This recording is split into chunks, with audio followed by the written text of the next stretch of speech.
Alright guys, what would you do in this situation? Honestly, what would you do in this situation? Please let me know in the comments. Be honest, brutally honest, what you think about what I did and what you would do. Thank you. 320 211 Code 3 burglary. Parker, Parker near Star Avenue. Caller says she just got home and there is an unknown person laying unconscious.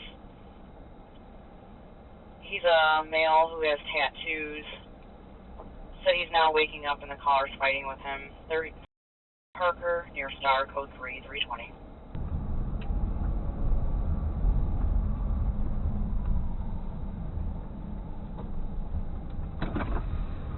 For Cruising West Parker, be advised, there's a woman screaming at a male and fire's been added.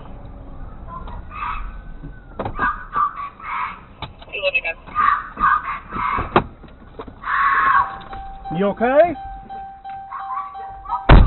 So there you go, guys. I get there, hear blood curdling screams, the radio call that she's getting beat by the person. So I did get out of my vehicle and I did go to assist. Thankfully, she wasn't hurt. The guy was gone. I broke away, and TPD arrived on scene. So, what would you guys have done? Let me know.